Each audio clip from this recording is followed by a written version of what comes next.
భలే భలే మాట బంగారు మాట బైబిల్లో మాట యేసు మాట భలే భలే మాట బంగారు మాట బైబిల్లో మాట యేసు మాట నా జీవితాన నీ జీవితాన మరువని మాట యేసు మాట నా జీవితాన నీ జీవితాన మరువని మాట యేసు మాట భలే భలే మాట బంగారు మాట బైబిల్లో మాట యేసు మాట భలే భలే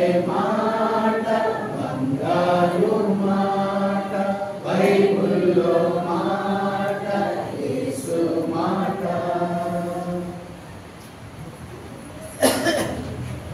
కీర్తనల గ్రంథంలో నుండి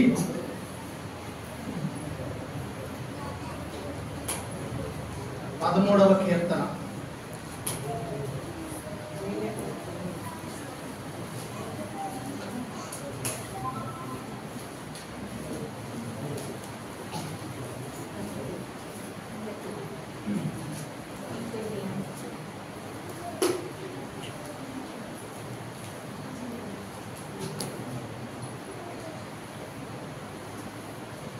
ఆఖరి వచనాన్ని మనము చదువుదాం.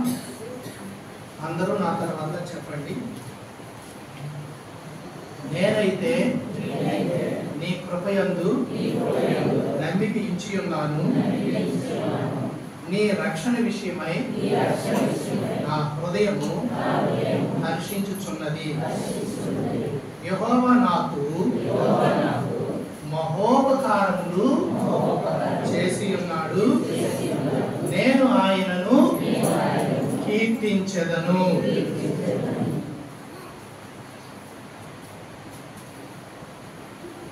పరిశుద్ధ దేవుని సన్నిధిలో ఆయన ప్రజలముగా ప్రభువును మనం ఆరాధించి సేవించడానికి మరి నెలలో దేవుడు మనల్ని ప్రవేశపెట్టి మనకిచ్చినటువంటి ఈ శ్రేష్టమైనటువంటి మరి దినము, ఆరాధన దినము, ఆదివారం ప్రభువుని సేవించడానికి మనమందరం వచ్చి పాటలతో ప్రభువుని ఎంతవరకు మహిమపరుచుకున్నాం. అయితే దావీదు రాసినటువంటి ఈ గీతంలో ఇప్పుడు మొదటి నుండి కూడా కొన్ని వచనాలు చదువుతాం. ఈ మాటలన్నీ కూడా ఇప్పుడు వింటాం. 13వ అధ్యాయంలో మాటలు మనం వింటాం. యెహోవా ఎన్నాళ్ళ వరకు నన్ను మరిచిపోదువు, నిత్యము మరిచదవా, నాకెంతకాలము విముఖుడువై ఉందువు, ఎంతవరకు నా మనస్సులో నేను చింతపడుదును, ఎంతవరకు నా హృదయంలో పగలంతయు దుఃఖాక్రాంతుడనయుందును, ఎంతవరకు నా శత్రువు నా మీద తను హెచ్చించుకొనును. యెహోవా నా దేవా, నా మీద దృష్టించి నా ఉత్తరమిమ్ము. నేను మరణ నిద్రను అందకుండాను, వాని గెలిచితినని నా శత్రువు చెప్పుకొనకుండాను, నేను తూలిపోయి ఉండగా నా విరోధులు హర్షింపకుండాను నా కన్నులకు వెలుగిమ్ము. నేనైతే నీ కృపయందు నమ్మిక ఉంచి ఉన్నాను. నీ రక్షణ విషయమై నా హృదయం హర్షించుచున్నది. యెహోవా నాకు మహోపకారములు చేసి ఉన్నాడు. నేను ఆయనను కీర్తించెదను. జాగ్రత్తగా దేవుని మాటలు మనం వినాలి. ఒక మానవ జీవితంలో మనుషులు ఎదుర్కొనేటటువంటి శ్రమలు కానీ, నిందలు కానీ, అవమానాలు కానీ, శత్రువుల వలన కలిగేటటువంటి బాధలు కానీ, అలాగే మన అసలైనటువంటి శత్రువు అపవాది పడద్రోసి మరణ నిద్రలోనికి తీసుకుని పోయి మన విషయమై ఆనందించి సంతోషించి నిత్య నాశనానికి మనల్ని పంపిస్తే గాని వాడు ఊరుకోకుండా చేసేటటువంటి దాడులైతేనేమి, వీటన్నిటిలో దేవుడు మన బ్రతుకుల్ని చూస్తున్నాడా, ఆయన కలుగు చేసుకుంటాడా, ఆయన విడిపిస్తాడా, ఆయన నుండి ఏదైనా మనకు ఆశ ఉందా, నిరీక్షణ ఉందా, ఇటువంటి ప్రశ్నలు ఎన్నో వస్తాయి. బాల్యము, యవ్వనము, వృద్ధాప్యము ఎలాగైతే మానవ జీవితానికి సంపూర్ణంగా వస్తాయో ఆత్మీయ జీవితంలో కూడా పసితనం ఉంటుంది. యవ్వనం లాంటి బలమైనటువంటి పరిస్థితులు ఉంటాయి. వృద్ధులు లాంటి అనుభవం గడించేటటువంటి స్థాయి కూడా వస్తుంది. దావీదు ఈ మాటలన్నీ ఒక్క రోజులో చెప్పేసేటటువంటివి కావు. బాల్య దినాల్లో భంగపడిన దినాలు దావీదుకున్నాయి, మనకున్నాయి.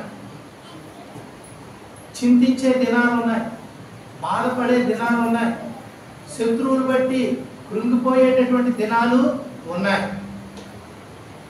అయితే శత్రువు ఎప్పుడు పడిపోతారని చూసి ఆనందించాలని చూసినప్పుడు, వీడి చస్తే బాగుండు అనుకున్నప్పుడు, అసలు మరి వారి మాటలు బట్టి రాత్రి పగలు కూడా హృదయంలో చింత, పగలంతా దుఃఖము. కాబట్టి ఎప్పుడు నా మీద శత్రువు హస్తము హెచ్చుగా ఉండుట చూసినప్పుడు దేవుడు నన్ను మర్చిపోయాడేమో, ఎన్నాళ్ళ వరకు మర్చిపోతావు, నిత్యము మర్చిపోతావా, ఇలా చెప్పేటటువంటి దావీదు మనం చూస్తాం. అదే దావీదు 5వ వచనంలో ఏం చెప్పాడంటే, నేనైతే నీ కృపయందే నమ్మిపుచ్చాను, నీ రక్షణ విషయమే నా హృదయము హర్షిస్తా ఉంది, దేవుడు నాకు మహోపకారాలు చేశాడు, ఆయన కీర్తిస్తాను అని చెప్తాను. కాబట్టి ఇవన్నీ ఒక దినము, 2 దినాలు, 2 నెలలు, 1 సంవత్సరము, 2 సంవత్సరాల్లో ఇదంతా జరిగిపోయేటటువంటి కార్యము కాదు. జీవితంలో చివరికి ఆయన చెప్పేది ఏమిటంటే 34వ కీర్తన 1వ వచనం, దయచేసి దగ్గరగా చదవండి. నేను ఎల్లప్పుడూ యెహోవాను సన్నుతించెదను, నిత్యము ఆయన కీర్తి నా నోట నుండును. యెహోవాను బట్టి నాకు అతిశయము కలదు. నా జీవితాన్ని ఎవరైనా సమాజం మధ్యలో నేను ఆరాధన చేస్తే, ప్రభువును స్తుతిస్తే, నా పరిస్థితులన్నీ వాళ్ళకి తెలుసు, నన్ను చుట్టుముట్టే శత్రువులు తెలుసు, నన్ను నిందించే నిందలు తెలుసు, నా మీదకి వచ్చే బాధలు తెలుసు, లేకపోతే నేను అనుభవిస్తున్నటువంటి శ్రమలు కూడా తెలుసు. అయినా సరే ఈ వ్యక్తి ఎలాగ దేవుని ఆరాధిస్తున్నాడు, ఈ వ్యక్తి దేవుని ఎలాగ మహిమపరుస్తున్నాడు, ఈ వ్యక్తి యొక్క రహస్యము ఏమిటి అని వాళ్ళు చెప్పుకున్నట్లుగా, దీనులు దాన్ని విని సంతోషించినట్లుగా, మరి నేను ఆయన స్తుతిస్తాను కాబట్టి నాతో పాటు మీరందరూ కలిసి స్తుతించాలి. దేవుని మందిరములో అనేక శ్రమలు, బాధలు, కష్టాలు, నష్టాల నడుమ ఉన్నటువంటి మనుషుల మధ్య వారికంటే అధికమైన కష్టాలు పొందినటువంటి ఒక వ్యక్తిగా వారికి ప్రేరణగా నిలిచి దేవుని మహిమపరిచాడే కానీ, ఆరాధించాడే కానీ, గొప్ప చేసాడే కానీ ఎలా నేను దేవుని మహిమపరచగలను అని అనలేదు. దేవుడు తన మహిమ కొరకే నేను చేశాడు. కాబట్టి మన శత్రువు ఎప్పుడు కూడా మరి మనల్ని కృంగదీస్తున్నాడని మనం అనుకుంటాం, కానీ ఆ శత్రువు మన ఉపకారాన్ని చాలా లేటుగా తెలుస్తుంది మనకి. నిజంగా నా శత్రువు లేకపోతే నాకు ఇంత మంచి ప్రవర్తన వచ్చేది కాదు అని ఒకరోజు అనుకుంటాను. ఈ నిందలు లేకపోతే నేను ఎలాగూ ఇంత ఇన్ని నిందలు జయించి నిలబడతానన్నటువంటి శక్తి నాకు ఉందని నాకు తెలియదు. కానీ అంత శక్తి నాకు ఉందని, ఇవన్నీ అమలు చేయిస్తూ వచ్చారని ఒక దినాన అనుకుంటారు. ఈ శ్రమలు ఎలా తట్టుకున్నానంటే నన్ను బలపరిచినటువంటి దేవుని బట్టి అని అనుకుంటారు. ప్రారంభంలో దేవుడు నన్ను మర్చిపోయాడు అనుకున్న వాళ్ళు చివరికి దేవుడు నాకు మహోపకారాలు చేశాడు అని చెప్తారు. కాబట్టి ఆయన మనల్ని నడిపించే మార్గంలో, మనల్ని తీసుకెళ్లే త్రోవలో, గాఢాంధకారపు లోయలో మరి ఎటువంటి భయానికైనా మనము భయపడకుండా ఆయన తోడ్పాటుతో, ఆయన సహాయంతో మనం ముందుకు వెళ్తాం. ప్రియమైన దేవుని పిల్లలారా, శత్రువు మనల్ని ఎలా చేస్తాడంటే లోకాసు సువార్త 10వ అధ్యాయం అక్కడ దొంగల చేతిలో పడినటువంటి ఒక వ్యక్తిని మనం చూస్తాం. ఇతను యెరూషలేము నివాసి, కానీ యెరికోకి అతని మనస్సు వెళ్ళిపోవాలని ప్రేరణ కలుగుతా ఉంది. దేవుని పిల్లలు కూడా ఏం చేస్తారంటే దైవ సన్నిధిలో ఆనందించలేరు. దేవుని ఆరాధించి ఆయన మహిమపరచడానికి వాళ్ళకి అంత ఇంపుగా ఉండదు. ఎందుకంటే వారి జీవితంలో దేవుని తాకిడి అంతంత మాత్రమే. వారు దేవుని సంపూర్ణంగా అర్థం చేసుకోలేదు, గ్రాహ్యం చేసుకోలేదు. దేవుడు నన్ను ఎంత ప్రేమించాడో వారికి తెలియదు. అయితే వారి జీవితాల్లో అనుభవపూర్వకంగా ఎరిగేటటువంటి ఒక తరుణము వస్తుంది. దేవుని సంఘంలో ఉండి కూడా దేవుణ్ణి ఆరాధించలేకపోతున్నాం, దేవుని యందు సంతోషించలేకపోతున్నాం. అయితే ప్రియమైనటువంటి దేవుని పిల్లలారా, నీవు ఎక్కడ ఆనందం ఉందని చూసావో, ఎక్కడ సంతోషం ఉందని చూసావో, అదే లోక ఆశలు నిన్ను దోచుకొని పరప్రాణాలతో వదిలేసి, నిన్ను ఖాళీ చేసి, నిన్ను మరి శక్తిహీనుడిగా ఆ మరణ పరిస్థితుల్లో నిన్ను పడవేసేటటువంటి తరుణంలో ఎక్కడ నీకు ఆనందము సంతోషం అన్నావో అదే చివరికి నీకు విషమించినప్పుడు, అప్పుడు కూడా నిన్ను విడవకుండా నీ పట్ల జాలి చూపించినటువంటి దేవుని కరుణా హస్తాన్ని నీవు అనుభవించినట్లయితే దేవుడు నన్ను విడిచిపెట్టిన వాడు కాదు అని మన జీవితంలో మనం చెప్తాం. దయచేసి చూడండి లోకాసు సువార్త 10వ అధ్యాయం. ఇక్కడ చూసినప్పుడు 30వ వచనం, అందుకు యేసు ఇట్లనెను, ఒక మనుష్యుడు యెరూషలేము నుండి యెరికో పట్టణమునకు దిగి వెళ్ళుచు దొంగల చేతిలో చిక్కెను. వారు అతని బట్టలు దోచుకుని అతని కొట్టి కొర ప్రాణంతో విడిచిపోయేవి.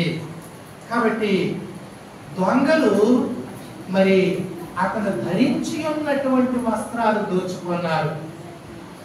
అవి ఎటువంటి వస్త్రాలంటే యేసు ప్రభువారు ప్రాణమిచ్చి రక్తము కాచి నీ దోషమంతా కడిగి నీకు ధరింప చేసినటువంటి రక్షణ వస్త్రం. అది నీ రక్షణను కోల్పోయినట్లుగా శత్రువు చేస్తాడు.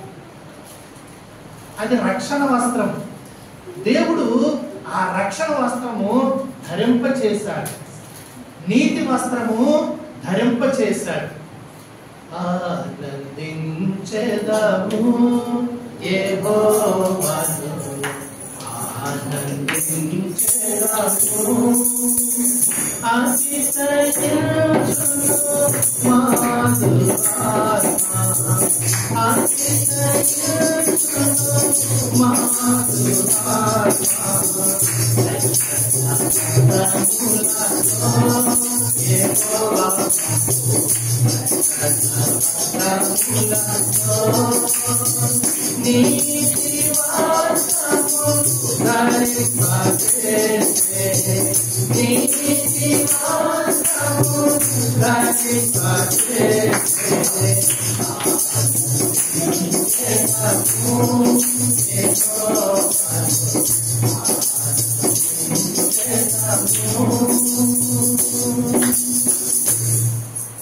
నీతి వస్త్రము, రక్షణ వస్త్రము.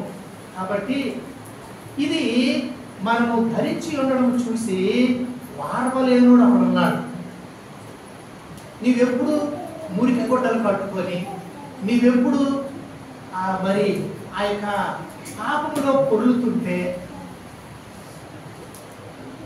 నీచమైనటువంటి మాట్లాడుతూ నీచమైన తలంపులతో మనం ఉంటే వాడికి ఆనందం, శత్రువుకి.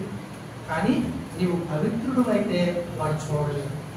ఎందుకంటే పరిశుద్ధులకే దేవుడు ఆయన తన రాజ్యాన్ని సిద్ధపరుస్తామన్నాడు. జగత్తు భూమికి పునాది వేయబడక ముందే ఆయన మన కొరకు ఏర్పాటు చేసినటువంటి ఆ గొప్ప పరలోక భాగ్యము, అది దేవదూతలు కూడా వశపరచలేదు.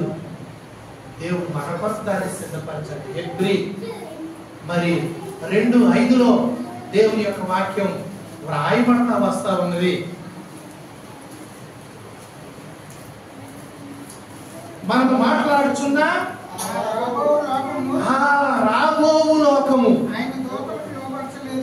దూతలకు లోబర్చలేదు.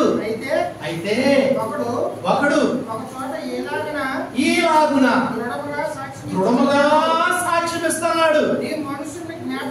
మనుషులు జ్ఞాపకం చేసుకోవడానికి నరపుత్రులు దర్శించడానికి వాడు ఏపాటి వారు చెప్పండి ఒకసారి. మనం ఏపాటి వారము? మనము మంటి వారము. ఎక్కడ? 103వ కీర్తన 14వ వచనం. మనం మంటి వారమని ఆయన మనల్ని జ్ఞాపకము చేసుకున్నాడు. కాబట్టి ప్రియమైనటువంటి దేవుని పిల్లలారా, మనం మంటి వారము. ఇక్కడ గ్లాసు, స్టీల్ గ్లాసు ఇలా ఇసిరేయగలమా? మీరు పట్టుకుంటే లేకపోతే కింద పడిపోయినా ఏమైపోదు. కొంచెం శబ్దం వస్తుంది, మళ్ళీ దాన్ని తీసుకుంటాం. అదే ఒక మంటి పాత్ర ఎక్కడి నుండి ఇసిరేస్తాం, పట్టుకుంటే బాగుంటుందా? బాగుంటుందా చెప్పండి. మనం మంటి వారం. ఆదాము మంటి నుండి వచ్చాడు. ఆదాము నుండి మనం అందరము వచ్చాము. ఆదాము స్వభావము మనలో నివసిస్తుంది. అందుకే బాల్యము నుండి మన ప్రవర్తించాలి. ధర్మక్షేత్రాల్లో మనల్ని నివసింప చేయాలని ఉంచినా మన మనసు ఎక్కడ లాగుతుందంటే మళ్ళీ ఇరుకో వైపే వెళ్తాం, లోకం వైపే వెళ్తుంటుంది, ఆశల వైపే వెళ్తుంటుంది. అందుకే యెరూషలేములో ఉన్నోడు బలవంతంగా ఉంటున్నాడు. ఆదివారమా ఆరాధన, శుక్రవారమా ప్రార్థన, గృహ కూడిక, ఇవన్నీ కూడా ఇష్టపూర్వకంగా నువ్వు దేవుణ్ణి ప్రార్థించడానికైనా ఆరాధించడానికైనా ఆయన సన్నిధిలో నీ ఉంటే అది నీకు ఆనందం. కానీ బలవంతంగా ఎవరు ఉంటారంటే, ఈ సమయంలో సీరియల్ చూసిన వాళ్ళకి అక్కడ ఎంత ఆనందం, కాబట్టి అక్కడ కూర్చుంటే బాగుంటుంది, నాకు అదే లాగుతూ ఉంటారు.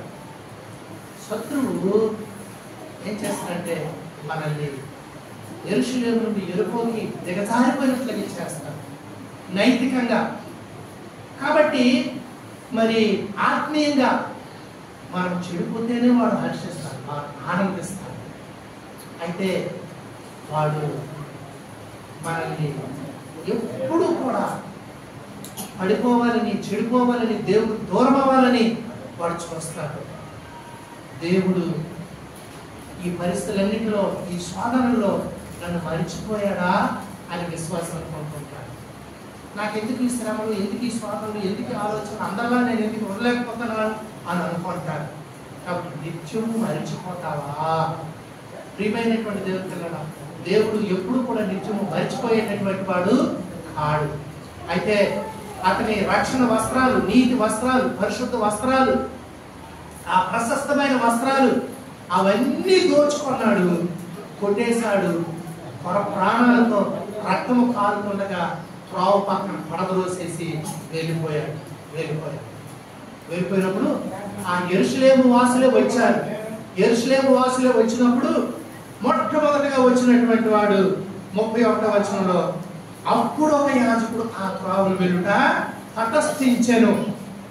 అంటే తన మార్గంలో వెళ్ళిపోయి చూసినప్పుడు అతన్ని చూచాడు. పట్టబడి పరప్రాణంతో ఉండి చావుకు సిద్ధమై ఉన్నటువంటి వాడు, వస్త్రాలు లేనివాడు అతన్ని చూచి పక్కగా వెళ్ళిపోయాడు. అతనికి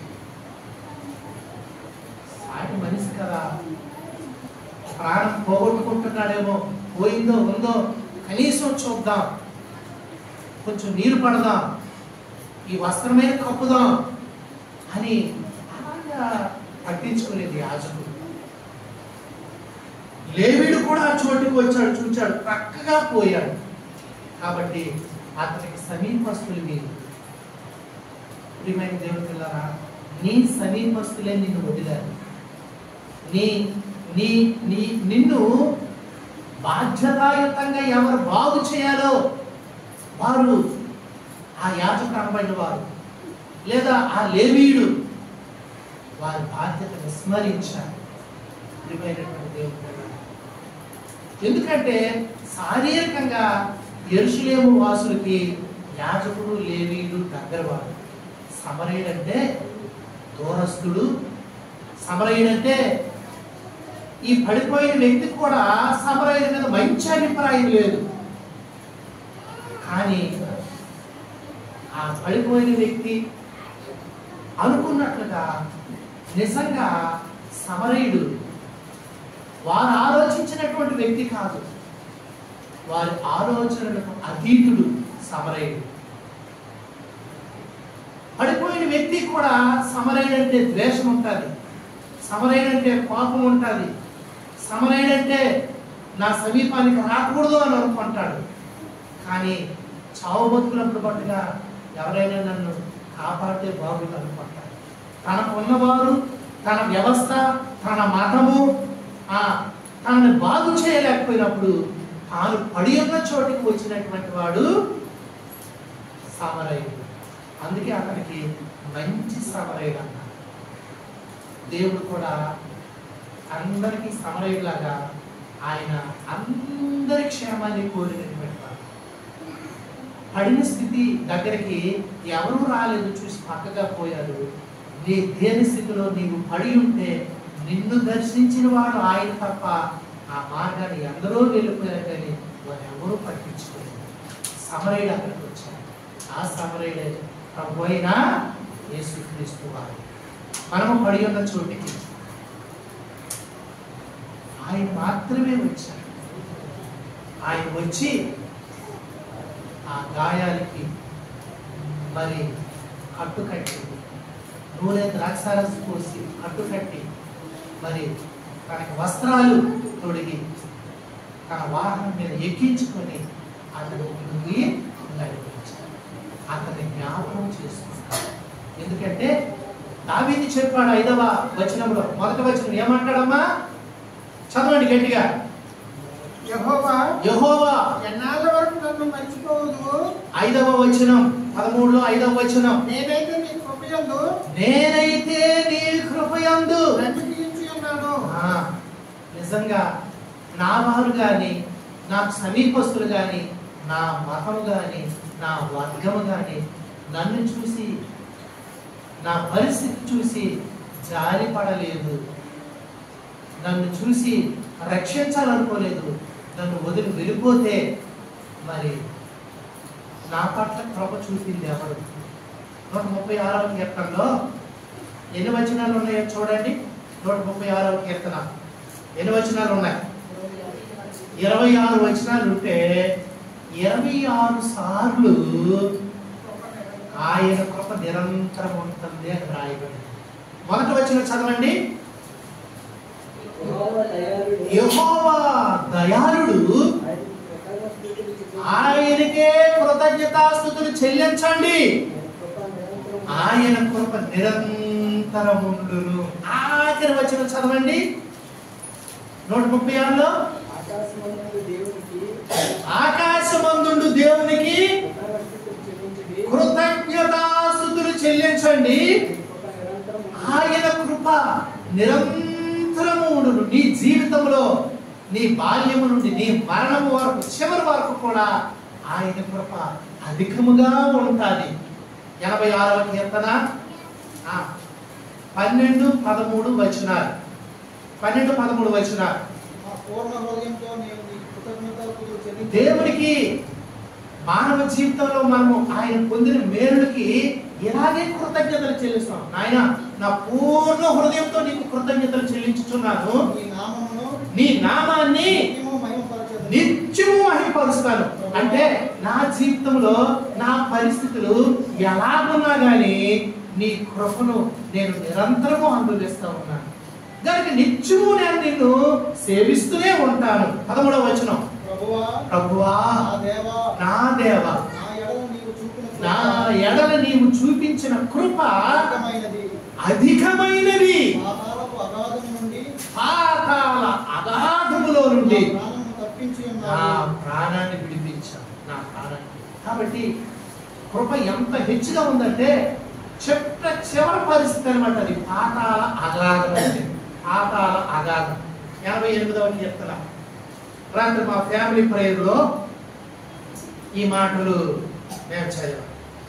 88వ కీర్తన మొట్టమొదట మాకు వివరించింది ఎమ్మానియే. వాడు వివరించినటువంటి వాడి బోధ కొంత అర్థమైందా? ఆ అమ్మ బోధ కొంత, ఎబినేజర్ బోధ కొంత, ఆఖరు నా బోధ. అర్థమైందా? కాబట్టి మంచి విషయాలు వాడు ముందుకు తీసుకొచ్చాడు. 88 10వ వచనాన్ని రాత్రి ఎమ్మానియేలు ఇదంతా చదివిన తర్వాత మొదట చెప్పిన ఆయన 2 మాటలు అంటే 10వ వచనం అని వాడు చదివారు. ఏమిటది? మృతులకు నీవు అద్భుతములు చూపెదవా, ప్రయాతలు లేచి నిన్ను స్తుతించదరా, సమాధిలో నీ కృపను ఎవరైనను వివరింతురా, నాశన కోపములో నీ విశ్వాస్యతను ఎవరైనా చెప్పుకుందురా, అంధకారములలో నీ అద్భుతములు తెలియనగునా, పాతాళములో నీ నీతి తెలియనగునా. ఇవన్నీ ప్రశ్నలు. వాడేమని వివరించాడంటే పాతాళానికి వెళ్ళిపోయిన తర్వాత ఎవరికి ఆరాధించడానికి అవకాశం లేదు. అక్కడ వారి మొర దేవుడు వినడు. కాబట్టి దేవుడు మానవునికి కరుణమిచ్చినప్పుడు ఎక్కడే ఆ నాశన కోపానికి వెళ్ళడానికి ముందుగానే మరి ఆయన నీవు ఆరాధించాలి. ప్రేతలు లేచి స్తుతిస్తాయా? మృతులకి సమాధిలో ఆయన కృపను ఎవరైనా వివరిస్తారా అనేటటువంటి విషయాలు వాడు తీసుకొచ్చారు. కాబట్టి ఈ భూమి మీద మనం ఉంటుండగానే మరి ఆయన మహిమ కొరకు దేవుడు మనల్ని చేశాడు. కాబట్టి మనం ఆయన మహిమ పరచాలా, ఆయన ఘనపరచాలా. ఆ కాలాన్ని దేవుడికి అసలు స్తుతి కలదు. మృతి నీకు కృతజ్ఞత స్తుతి చెల్లించలేరు. కాబట్టి ప్రియమైనటువంటి వాళ్ళు ఇప్పుడే మనం ఆయన మహిమపరచాలి మన జీవితంలో. అప్పుడు నేను కొన్ని మాటలు యాడ్ చేశాను. మరి అక్కడ చెప్పబడింది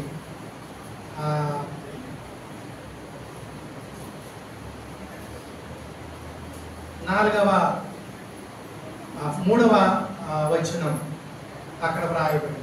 నేను ఆపదలతో నిండి ఉన్నా, నా ప్రాణం పాతాళమునకు సమీపించి ఉన్నది, సమాధిలోనికి దిగువారిలో నేను ఒకనిగా ఎంచబడితిని. 5 చచ్చిన వారిలో విడువబడిన వాడినైతిని, నేను సమాధిలో పడి ఉన్న హతులలో ఒకరి వలె అయితిని, నీవిక స్మరింప నీ వారి వలె అయితిని. కాబట్టి ప్రియమైనటువంటి దేవుని పిల్లరా, మన పరిస్థితి ఎలా ఉందో ఇక్కడ వాక్యం చెప్తుంది. 15వ వచనం కూడా, బాల్యము నుండి నేను బాధపడి చావునకు సిద్ధమైతిని అని. మానవ పరిస్థితులు ఇలాగున్నాయి. కాబట్టి ప్రియమైనటువంటి దేవుని పిల్లరా, లాజరును మృతులలో నుండి లేపినట్టుగా దేవుడు మనల్ని లేపాడు. మన అపరాధముల చేత, మన పాపముల చేత మనం చచ్చి ఉంటే క్రీస్తునందు దేవుడు మనల్ని ఏం చేశాడు? బ్రతికించాడు. యోన పాతాళ అగాధంలో నుండి మొరపెట్టినట్లుగా నిజంగా చచ్చిన వారిలో, హతులైన వారిలో మనము కూడా ఒకరి వలె కొట్టి పడివేయబడ్డా, మన పాపములు, మన శాపములు, మనం విడువబడ్డా, ఆ మంచి సమరయుడు వచ్చి సంరక్షించకపోయినట్లయితే, కట్టకపోయినట్లయితే మనకు స్వస్థత కలిగేది కాదు. యెషయా గ్రంథంలో అరికాలు మొదలుకొని తల వరకు ఎక్కడ చూసినా దెబ్బలు, పుండ్లు, గాయము. అది కట్టక మరి అవి అలాగా ఉండవలసినటువంటి పరిస్థితి. కానీ దేవుడు మన పట్ల చూపించిన కృప ఎంత హెచ్చైనది. దేవుడు నిన్ను సంరక్షించాడు, నిన్ను బ్రతికించాడు. కూలవాని ఇంటికి చేర్చి పరామర్శించు అని చెప్పి 2 ధ్యానారాలు ఇచ్చాడు. దైవ గ్రంథం మనకి ఇచ్చాడు, పాత కొత్త నిబంధనలు మనకి ఇచ్చాడు. దేవుడు మనతో నూతన నిబంధన చేశాడు. నేను వచ్చినంత వరకు ఇతన్ని మరి సంరక్షించు అని చెప్పాడు. నేను వచ్చినప్పుడు నీకు జీతం ఇస్తాను. దేవుడు తన ప్రజలు విడిచిపెట్టేవాడు. 94వ కీర్తన 14వ వచనం, 94:14. యెహోవా తన ప్రజలను ఎడబాసేవాడు కాదు, తన స్వాస్థ్యమును విడనాడు వాడు కాడు. కాబట్టి దేవుడు మన నిత్యము విడిచిపెట్టాడంటే విడిచిపెట్టలేదు, ఆయన కృప మన పట్ల ఉంచాడు. దేవుడి కృప. అలాగే దైవ కృపను గురించి మనం చదువుతాం. ఎక్కడ మరి 31 ఇర్మియా గ్రంథం అక్కడ 3వ వచనంలో మనం చూస్తాము. శాశ్వతమైన ప్రేమతో నిన్ను ప్రేమించుకుని ఇలా చెప్పాడు. శాశ్వతమైన ప్రేమతో నేను నిన్ను ప్రేమించుచున్నాను, శాశ్వతమైన ప్రేమతో నేను నిన్ను ప్రేమించుచున్నాను కనుక విడువకి నీ ఎడల కృప చూపుచున్నాను. కాబట్టి హెచ్చైన కృప, విడువని కృప, నిత్యము నిరంతరం ఉండేటటువంటి ఆ కృప. కాబట్టి పరిస్థితులు ఎన్నైనా సరే దావీదు చివరికి చెప్పేది ఏంటంటే, దేవుడు 5వ వచనంలో 5వ వచనంలో దావీదు చెప్పింది ఏంటంటే, నేను ఆయన కృపయందు నటించాను. నా పరిస్థితులు ఏమైనా సరే దేవుని కృప నిత్యం ఉంటుంది, నా పట్ల హెచ్చుగా ఉంటుంది, నా పట్ల విడువకుండా ఉంటుంది. కాబట్టి విలాప వాక్యాల్లో ఒక మాట ఉంటుంది ఏంటంటే, మనము ఈ శ్రమలు, బాధలన్నింటిలో, ఆ స్వాదనలన్నింటిలో మనం చిక్కుకుపోయినప్పుడు మనం ఏమని భావిస్తాము అని అంటే, ఇక నా పరిస్థితి మరి ఏమీ లేదు అని అనుకుంటాం. కానీ దేవుడు ఎంతైనా నమ్మదగినటువంటి ఆయన. కాబట్టి 18వ వచనం, నాకు బలం ఉడిగను అనుకుంటే నా శ్రమను, నా దురవస్థను, నేను త్రాగిన మాచిపత్రి చేదును జ్ఞాపకం చేసుకుని ఎడతెక్క నా ఆత్మ వాటిని జ్ఞాపకం చేసుకుని నాలో కృంగి ఉన్నది. కాబట్టి ప్రియమైనటువంటి దేవుని పిల్లరా, 21లో నేను దీన్ని జ్ఞాపకం చేసుకోనగా నాకు ఆశ పుట్టుచున్నది. యెహోవా కృపగలవాడు, ఆయన వాత్సల్యత ఎడతెగక నిలిచినది కనుక మనము నిర్మూలము కాకున్న వారము. ఆయన వాత్సల్యతే లేకపోతే, ఆయన కృప నీ పట్ల కనపరచకపోతే ఏనాడో ఆ పడిన చోటే నీవు చచ్చిపోతావు. కానీ నిన్ను అక్కడి నుండి లేవనెత్తి ఎత్తి నీ కట్లు కట్టి నిన్ను బాగు చేసి నీ కొరకు ప్రాణం పెట్టినటువంటి ప్రభు యొక్క త్యాగము, ప్రేమ, ఆయన కృప నిరంతరం నుండి నిన్ను నన్ను రక్షించింది. ప్రియమైనటువంటి వాళ్ళ నిజంగా ఆయన 23వ వచనంలో అనుదినము నూతనముగా ఆయనకు వాత్సల్యత పుట్టుచున్నది. ప్రతిరోజు కొత్త ప్రేమ పడుతుందట. ప్రతిరోజు ఆయనకి విరోధంగా నీవు జీవిస్తున్నాడు. నిన్ను విడువని కృప ఆయన చూపిస్తున్నాడు, విడవకుంటున్నాడు. నిన్ను వెంటాడుతుంది ఆయన ప్రేమ, ఆయన కృప వెంటాడుతుంది నిన్ను. ప్రియమైన దేవుని పిల్లరా, ఆయన ప్రేమ కృప ఎప్పుడైనా మనం ఒకవేళ స్మరించినట్లయితే నిజంగా అది అంత హెచ్చరిక మన జీవితంలో గమనిస్తాం. అందుకే అక్కడ వాక్యం చెప్తుంది, నీవు ఎంతైనా నమ్మదగిన వాడవు. ఎంతైనా దావీదు ఈ అనుభవాలన్నిటి కూడా వెళ్ళి అవన్నీ పొందిన తర్వాత చిట్ట చివరి చెప్తాను, ఎన్ని ఉన్నా సరే నేను నిన్ను ఆరాధిస్తానయ్యా, నిన్ను మహిమపరుస్తాను, ఎందుకంటే నీ కృప మీద నేను ఆధారపడ్డాను. ఆ కృప నన్ను విడిచేది కాదు, ఆ కృప ఆ నిరంతరము నా పట్ల ఉండేది, నూతన వాత్సల్యత దినదినము నా పట్ల నీకున్నది. నన్ను నీవు విడిచిపడతావు, నన్ను వదిలేస్తావు, నా శత్రువులు నా యొక్క ఆనందిస్తుంటే నేను ఇలా నిరంతరము దుఃఖాక్రాంతునై ఉండాలన్నటువంటి ఈ చింత నాకు లేదు. ఎందుకంటే నేను నీ కృపనే నమ్ముకొని నీ రక్షణ కొరకే నేను ఆనందించి, మరి నీవు ఎన్నో మేలు, నాకు బాధలైతే ఉన్నాయి కానీ మేలు ఎన్నో ఉపకారాలు ఎన్నో చేస్తూ వస్తావన్నా.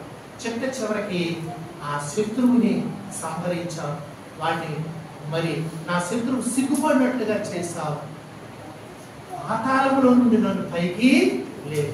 ఇప్పుడు నిన్ను స్తుతించేటటువంటి అనుభవం నాకు ఇచ్చావు, మహోపకారాలు నాకు చేశావు, అందుకే నేను నిన్ను స్తుతిస్తున్నాను. కాబట్టి జీవితంలో ఇవన్నీ కూడా రక్షణ పొందిన నుండి, ఒకవేళ నువ్వు ప్రభుని ఎరగక ముందు నుండి కూడా కొన్నిసార్లు ఉండొచ్చు, ఇవన్నీ వస్తూనే ఉంటాయి. దేవుని కృప మీద మనం ఆధారపడి ఆయన నీ పాపము నుండి నిన్ను విడిపించాడు. అంతేకాదు శత్రు బలం అంతటి మీద నీకు బలం ఇచ్చేటటువంటి వాడు. దావీదు అన్నాడు, యెహోవా నా బలమా అని చెప్పాడు. కాబట్టి దేవుని యొక్క ఆనందించాడు. దావీదు ఎన్ని విషయాల్లో కృంగిపోయాడో 2 విషయాలు మీ ముందుకు తీసుకొచ్చి మన ప్రభువులకు ఆరాధన చేయడానికి వెళ్తాం. దయచేసి 42వ కీర్తన, అక్కడ మరి 8, 9 లేదా 9, 10 వచనాలు చూడండి. 42, 9, 10 వచనాలు. నీవు నన్ను మరిచి ఉన్నావు, శత్రు బాధ చేత నేను దుఃఖాక్రాంతున్నై సంచరించవలసి వచ్చిననేమి అని నా ఆశ్రయదుర్గమైన నా దేవునితో నేను మనవి చేయించున్నాను.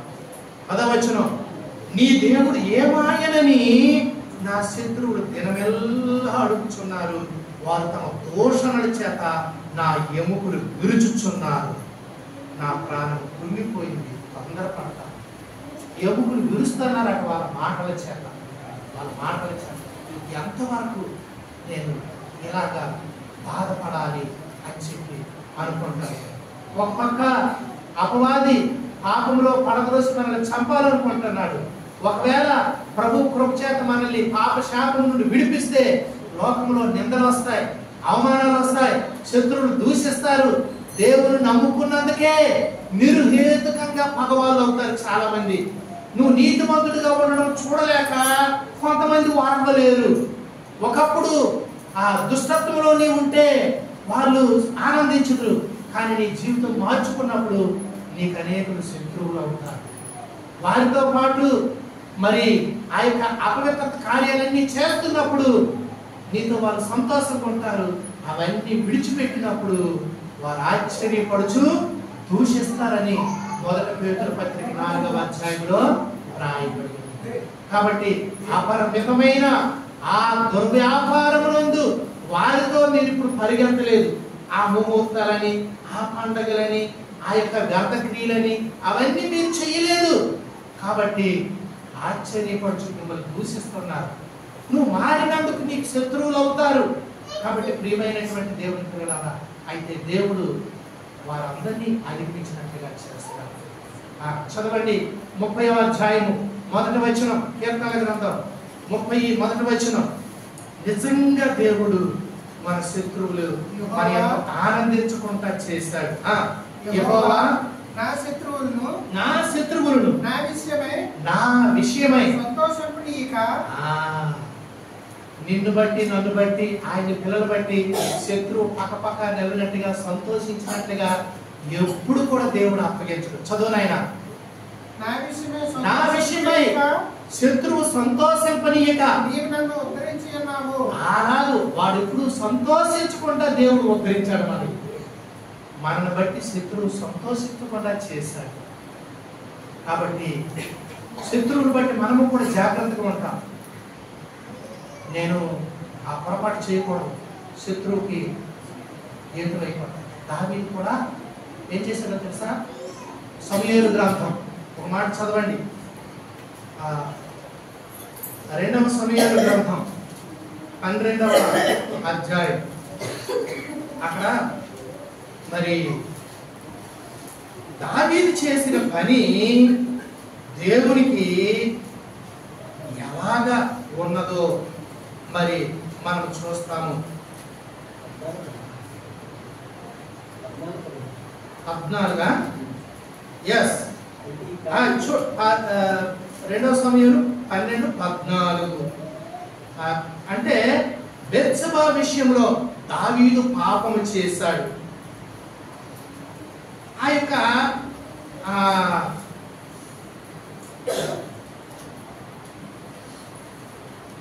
హిత్తీయుడైనటువంటి ఊరియాను ఏం చేశాడు? చంపించాడు. చంపించేసి ఆ ఊరియా భార్యను తన భార్య అయినట్లుగా తెచ్చుకున్నాడు. ఇది ఎవరికి తెలియదు అనుకున్నాడు. దేవుడు మరి నాతానుని దావీదు దగ్గరికి పంపించాడు. పంపించినప్పుడు నాతాను చిన్న స్టోరీ చెప్పాడు. ఏంటంటే రాజ్యంలో ఒకడు ఏం చేస్తాడో తెలుసా? వారింటికి ఒక చుట్టం వస్తే వాడికి మందడు గొర్రెలు ఉండగా ఒక గొర్రె పిల్లను చంపి వాడికి విందు చేయాలి వచ్చిన అతిథికి. కానీ పేదవాడికి ఒకే ఒక గొర్రె పిల్ల ఉంది. వాడి గొర్రె పిల్లను అపహరించి విందు చేశాడు అని అంటే ఎవడా దుర్మార్గుడు?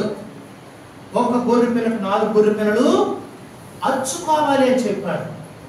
అప్పుడు అన్నాడు, అది నువ్వే. దావీదు చెప్తే ఊరియాను చంపించి అక్కడ భార్యని నీ భార్య అగినట్లుగా నీ నగరికి తెచ్చుకున్నావే, ఈ పని చేసి నువ్వేం చేసావో తెలుసా అని చెప్పి 14వ వచనం దేవుడు జ్ఞాపకం చేస్తున్నాడు. 13-14 నేను పాపం చేసిన దావీదు నాతానుతో అనగా, నాతాను నీవు చావుకున్నట్లు యెహోవా నీ పాపం పరిహరించను. అయితే ఈ కార్యము వలన యెహోవాను దూషించుటకు ఆయన శత్రువులకు నీవు గొప్ప హేతువు కలుగజేస్తూ గనుక అది ఈ తప్పు నీకు ఎంత ఆశీర్వదించి ఎంత దీవించిన నీ దేవుని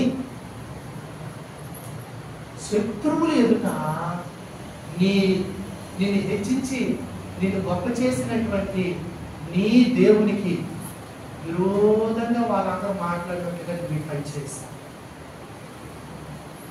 మనల్ని కూడా దేవుడు తన ప్రాణం ఇచ్చి కొన్నాడు, రక్తం ఇచ్చి కడిగాడు. ఎందుకంటే అపవాది స్వాతంత్రం లోపడకూడదు.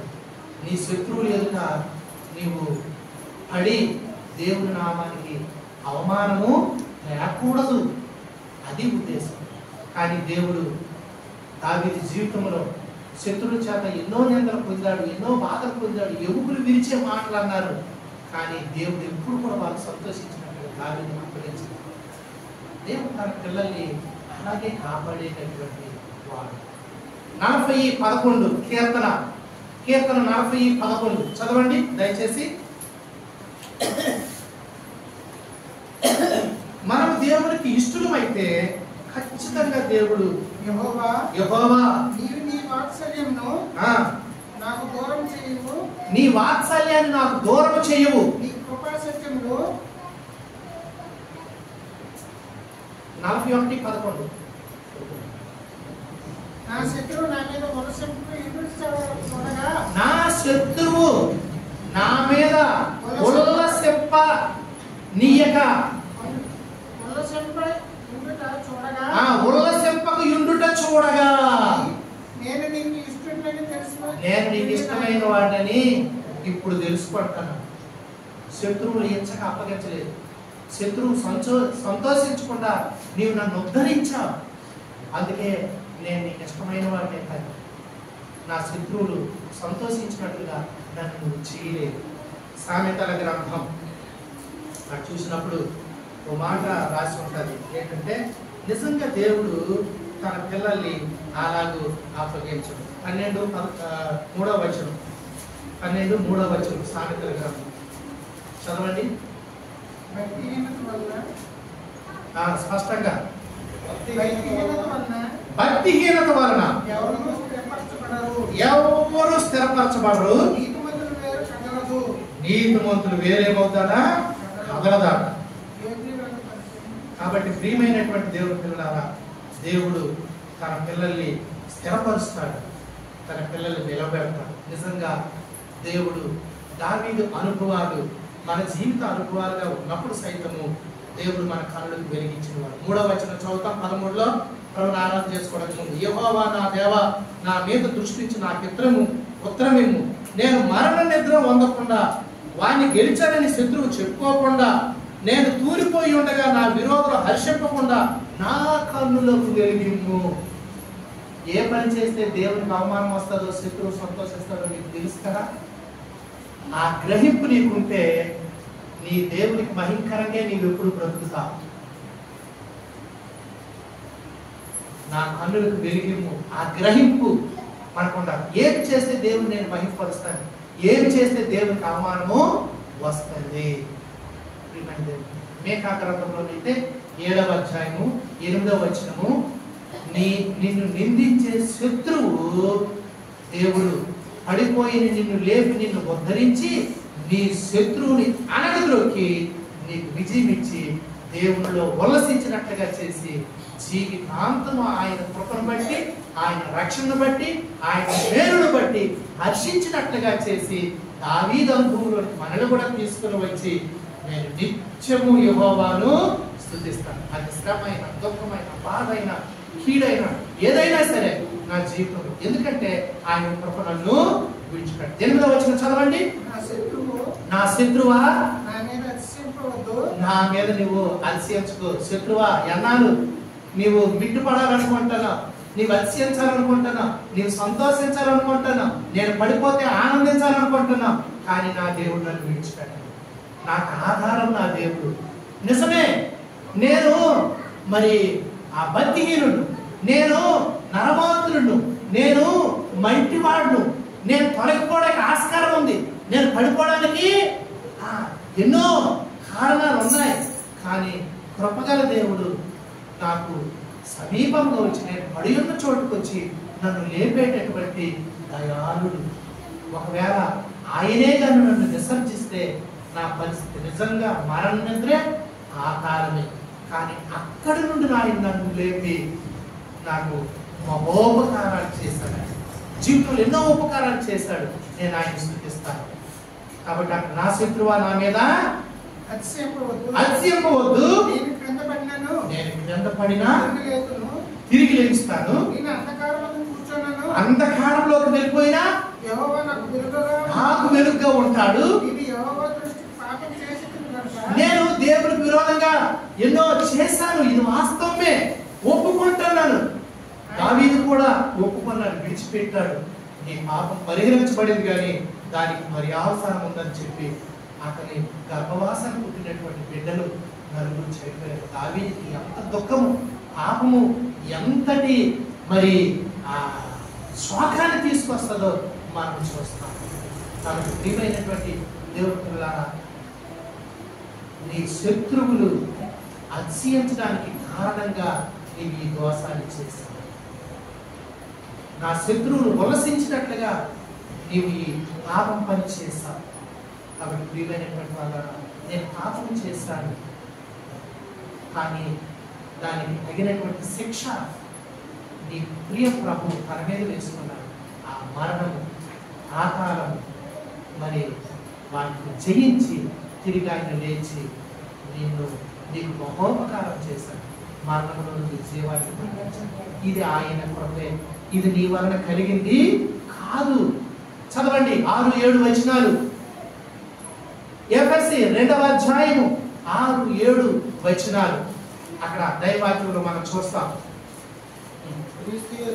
క్రీస్తు యేసునందు ఆయన మనకి చేసిన ఉపకారము, ఎంతకంటే ఉపకారము, మహోపకారము ఎక్కడ ఉన్నది?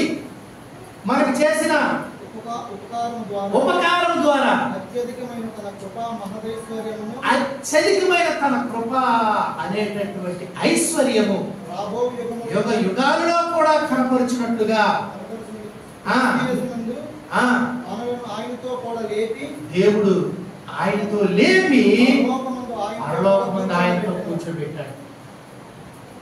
ఆ కాలంలో దుఃఖపడుతూ, చింతపడుతూ, నిరాశతో, శత్రువులు అవమానాలతో నీ పాపకు శిక్షను బట్టి నీవు వెళ్ళిపోయి నిరంతరం యాతన పడవలసినటువంటి నీవు ఆయనతో పాటు లేచి పరలోకమందు ఆయనతో కూర్చోబెట్టాడు. 113వ కీర్తనలో ఇటువంటి దరిద్రుల్ని, దిక్కులేని వారిని మరి దేవుడు ఎవరితో కూర్చోబెట్టాలనుకున్నారు? భక్తులతో, గొప్పవాళ్ళతో, ప్రధానులతో. 7వ వచనమా చదవండి. ప్రధానులతోను, తన ప్రజల ప్రధానులతోను. అమ్మా, నిన్ను ఎక్కడ కూర్చోబెడతారో తెలుసా? నువ్వు సామాన్యురాలు కాదు. యెహోవా రక్షించిన నిన్ను పోలిన వారెవరు? ఆయన కృప పొందిన నీకు సాటి ఎవరు? ఆయన కృప ద్వారా రక్షించబడిన నీతో సమానమైనటువంటి వారు ఎవరు? అట్టి గొప్ప రక్షణ దేవుడు నీకు ఇచ్చాడు. ప్రధానులతోను, తన ప్రజల ప్రధానులతోను వారిని కూర్చుండబెట్టుటకై ఆయన నేల నుండి దరిద్రులను లేవనెత్తువాడు. గంట కుప్ప మీద నుండి దీనులను. ప్రధానులే కాదు, ప్రభువుతో పాటు కూడా మనల్ని బ్రతికించి లేపి కూర్చోబెట్టాడు. 7, 8 వచనాలు. 7వ వచనం చదివిస్తారా? 8వ వచనం చదవండి. అక్కడ ఎఫెసీ 2వ అధ్యాయము 8వ వచనం. మీరు విశ్వాసము ద్వారా మీరు నమ్మారు, అదే చేశాడు దావీదు. 5వ వచనంలో నేను యెహోవా యందు ఆయన కృప యందు నమ్మికుంచాను, ఆయన రక్షణ బట్టి ఆనందిస్తున్నాను.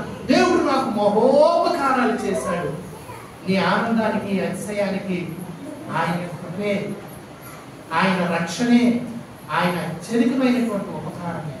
కాబట్టి ప్రియులారా, దీనితో పాటు ఆయన ఎన్నో మేలు చేశాడు. రక్షణతో పాటు ఎన్నో ఉపకారాలు దేవుడు మనకి చేశాడు. కాబట్టి దావీదు మన జీవితాలు కూడా గ్రహించవలసింది ఏంటంటే, మీరు విశ్వాసం ద్వారా కృపచేతే రక్షించబడ్డారు. ఇది మీ వలన కలిగింది కాదు, దేవుడు మీకు ఇచ్చిన వారం. దేవుడు మీకు ఇచ్చిన వారం. కాబట్టి ఎటువంటి శ్రమ గుండా, ఎటువంటి బాధల గుండా, ఎటువంటి తప్పిదాల గుండా పడి చెడిపోయినటువంటి మనల్ని దేవుడు చేయడం లేదు, కానీ కృపచేత పైకి తీసుకుని వచ్చి రక్షించి, గాయాలు కట్టి స్వస్థపరిచి, నూతన జీవం ఇచ్చి, రక్షణ వస్త్రాలతో అలంకరించి తన ఎదుటి యోగ్యుడిగా నిలబెట్టుకున్నాడు. కాబట్టి ఆయన శరీరమందు మాంసయుక్తమైన దేహము వలన, మరణము వల్ల ఇప్పుడు మనకి దేవునితో సమాధానం కలుగజేశాడు. గొర్రె పిల్ల వంటి క్రీస్తు రక్తము చేత పవిత్రపరిచి మనల్ని పరిశుద్ధపరిచాడు. ఆయన రాజ్యానికి యోగ్యులుగా చేశాడు. కాబట్టి నా శత్రువా, నువ్వేదో నన్ను పాపంలో పడేసావు, చీకట్లోకి దోసేసావు అని నీవు అతిశయపడొద్దు. నేను నా ప్రభు పాపం చేస్తాను నా దేవునికి విరోధంగా, నేను దానికి శిక్ష అనుభవిస్తాను. కానీ నా ప్రభు నా చీకటి నాకు వెలుగుగా చేస్తాడు. పడిపోయిన నన్ను ఆయన లేవనెత్తుతాడు. ఆ మీకా గ్రంథం 7వ అధ్యాయంలో అక్కడ చెప్తాడు, ఇప్పుడు నీ దేవుడు ఎక్కడా అని చెప్పేది వీధిలో, బురదలో రొక్కబడతాడు. కాబట్టి నా మీద నింద వేసేటటువంటి శత్రువుకి ఎల్లప్పుడూ అవమానము, నింద కలుగు చేసి నాకు దేవుడు అతిశయము, రక్షణ, ఆనందము, మహోపకారం, కిరీటము, మరి ప్రశంసలు దేవుడు. ఎందుకంటే ఆయన కృప మీద ఆధారపడడానికి, ఆయన రక్షణకి ఆనందించడానికి ఆయన తన కుమారుని ఇచ్చి మహోపకారం చేశాడు. అదే మన అతిశయానికి, ఆనందానికి కారణం. అందుకే అక్కడ 30-31 వచనాలు, మొదట కొరింథీ 1వ అధ్యాయం 30-31 వచనాలు ఏం చెప్తున్నాయి? అయితే ఆయన మూలముగా అతిశయించవలసిన వాడు ప్రభువునందే అతిశయింపవలెను అని వ్రాయబడినది నెరవేరినట్లు దేవుని మూలముగా యేసయ్య నీ జ్ఞానమయ్యాడు, నీ నీతి అయ్యాడు, నీ పరిశుద్ధత అయ్యాడు, నీ విమోచన. కాబట్టి నీ విమోచన, రక్షణ, నీ సకల ఉపకారాలు మీరు నువ్వు పొందేదానికి ఆయనే కారణం ఉంటుంది. కానీ వేరొక కాదు. నా రక్షణకు కారణభూతుడు ఒక దేవా అని దావీదు అంటాడు. నా విమోచకుడా, నా రక్షణకర్త అని ప్రభువుని బట్టి అతిశయిస్తాడు. కాబట్టి ప్రభువునందే అతిశయించి ఆనందించి ఆయన మనం చేసిన రక్షణ, ఆయన చూపించిన కృప, ఆయన చేసిన మేలుడికి కృతజ్ఞత. దేవుడు ఎవరి జీవితాల్లో చేయలేదు ఉపకారాలు, మేలు వచ్చినటువంటి శ్రమను బట్టి, కష్టాన్ని బట్టి కృంగిపోకు. దేవుని కృప నిత్యము ఉంటుంది. దేవుని కృప ఎడతెక్కకుండా నీ పట్ల ఉన్నది. దేవుని కృప ఎప్పుడు కూడా నిన్ను విడిచిపెట్టేది కాదు. దావీదును ఉద్ధరించినటువంటి దేవుడు ఆయన చివరి వరకు ఈ లోకంలో దైవ కృపకు ఎవరు వేడుకుంటారో వారందరి మీద కూడా దీవించుంటారు. కాబట్టి యెహోవా వాత్సల్యత గలవాడు, కృప కలిగిన వాడు. అందుకే మనం నిర్మూలన కాలేదు. దేవుడు మనల్ని జ్ఞాపకం చేసుకున్నాడు. ఎన్నాళ్ళు నన్ను విడిచిపెడతామని ప్రశ్నించాడు భక్తుడు, కానీ నిరంతరం ఆయన విడిచిపెట్టేవాడు కాదు. నీ కొరకు తన ప్రియమైన కుమారుని అర్పించాడు, నిన్ను మాత్రం చెయ్యి విడువు. కాబట్టి ప్రభు ద్వారా మనం నీతిమంతులుగా తీర్చబడ్డాం, మనం రక్షించబడ్డాం, మనం నిజంగా క్రీస్తు రక్తంలో కడగబడి పవిత్రపరచబడి దేవుడి కుమారుని పరలోక వారసులము దేవుని బట్టి ఆనందించి మనం సంతోషించి దేవుడికి కృతజ్ఞతాస్తుతులు చెల్లించాలి. కాబట్టి ఎట్టి బాధలో ఉన్నవారైనా ఆయన ఇచ్చిన రక్షణ వాస్తవం కదా, ఆయన కృప నీకు తోడుగా ఉంది కాబట్టి వాటన్నిటిలో అత్యధిక విజయం పొందుతాం. చివరికి చెప్పేది ఏంటంటే, ప్రియమైనటువంటి దేవుని పిల్లరా, నీ బలం ఎంతో, నీ ధైర్యం ఎంతో, నీ శక్తి ఎంతో, నిన్ను ఎవరూ పడగొట్టజాలని ఒక గొప్ప ప్రాకారంగా దేవుడు నిన్ను ఎలాగూ కట్టి నిలబెట్టాలనుకుంటున్నాడు, బాల్యం నుండి నీవు అనేక శ్రమలు ఎదుర్కొన్నట్టుగా చేస్తాడు. ఇర్మియా 1:18 అక్కడ ఇర్మియాకి దేవుడు అదే మాట చెబుతాడు. ఆ మాట చదవండి, మనము ఆరాధన చేసుకుందాం. ఇర్మియా 1:18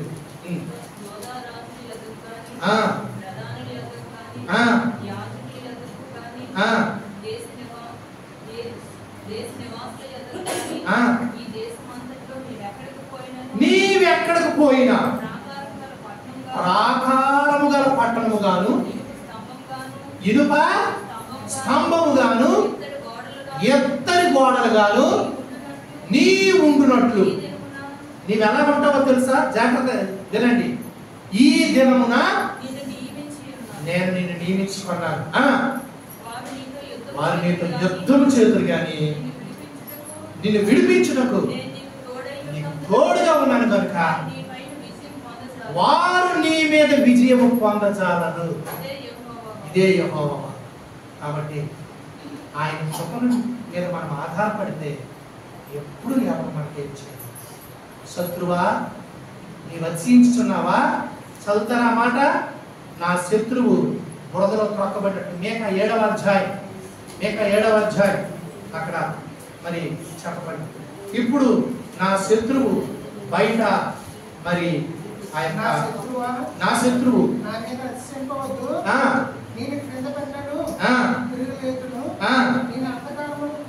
ఆయన కృపే నన్ను లేపుతుంది. క్రీస్తుతో పాటు అంధకారంలో ఉన్న దేవుడే నా వెలుగు, నా చీకటిలో పారదోలి నన్ను నీతిగా తీర్చేవాడు.